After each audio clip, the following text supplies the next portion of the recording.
When United States President Donald Trump announced a 30% tariff on all imports from the European Union, it didn't take long for Brussels to hit back.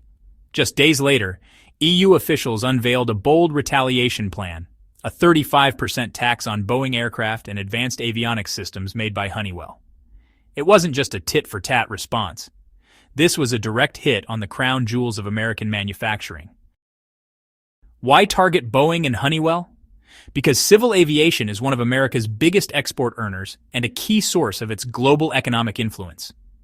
Every Boeing plane flying in European skies represents billions in United States revenue, thousands of skilled jobs, and a powerful industrial ecosystem. So the EU didn't go after symbolic products. It went straight for America's economic engine room.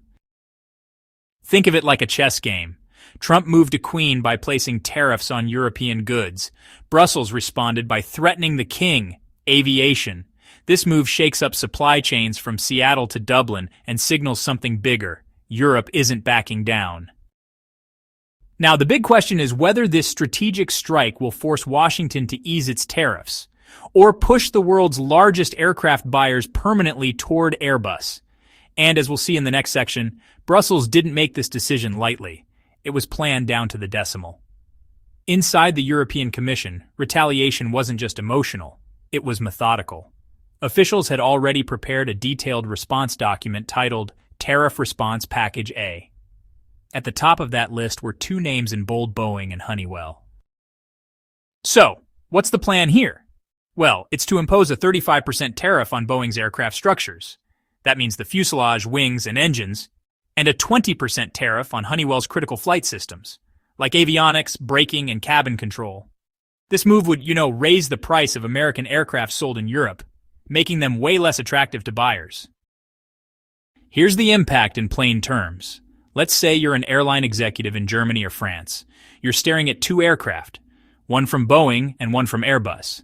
But now, the Boeing model costs millions more because of this new tax.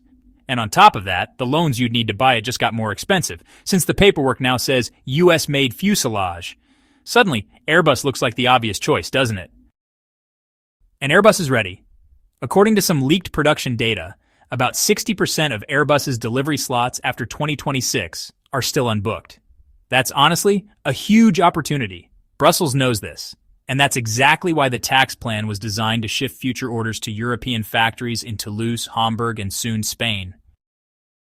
But the most telling sign?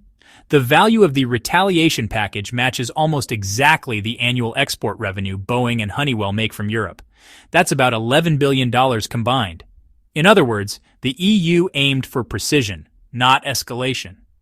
It wanted to hit where it would hurt most, without missing. Next, we'll see how this move shakes up the financial world in a place you might not expect: Ireland. You might think an aviation trade war is all about factories and airstrips, but actually one of the biggest ripple effects is hitting the quiet office parks of Dublin, Ireland, the nerve center of global aircraft leasing. Here's why that matters.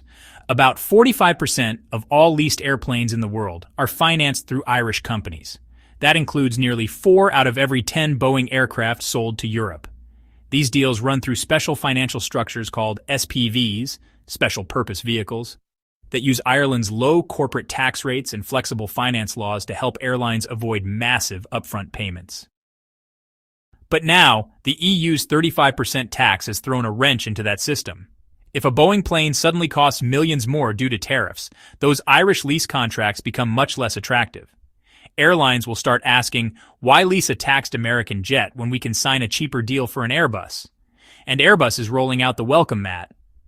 Its A320neo and A220 lines are open for new clients. So as Boeing loses orders, Ireland's leasing giants lose commissions, financing fees, and long-term client contracts. It's not just a Boeing problem. It's a financial services problem, too. In short, Dublin's aircraft leasing empire, once a quiet pillar of Europe's aviation strength, is now caught in the crossfire. And as we'll see next, Ireland isn't alone in feeling the pain. Ireland may be taking the first punch, but it's far from the only EU country exposed to the fallout. The next in line, the Netherlands and Luxembourg, two small nations with outsized roles in the aviation ecosystem, and, well, a lot to lose. Let's start with the Netherlands. Amsterdam Schiphol Airport isn't just a passenger hub. It's a vital distribution center for Boeing spare parts in Europe. When aircraft orders slow down because of tariffs, replacement parts don't move, and warehouses start stacking up unused inventory.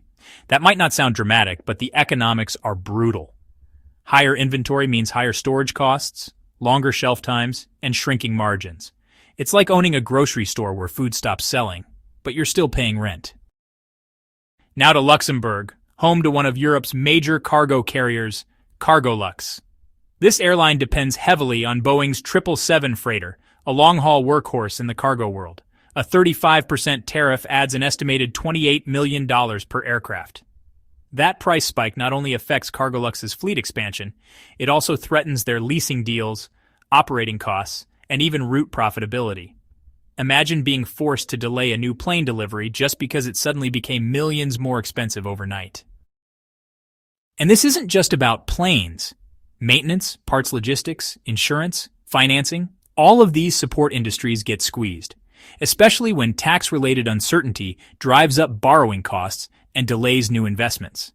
So while the European Union is retaliating as a bloc, some of its own members are quietly bracing for impact, and behind the scenes, a bigger storm is brewing, because Boeing's pain doesn't stop in Europe. It's about to hit home in Washington state and Arizona. Back in the United States, the effects of Europe's retaliation are already setting off alarm bells. For Boeing and Honeywell, these tariffs aren't just numbers on paper. They represent a serious threat to jobs, revenue, and innovation. What do you think?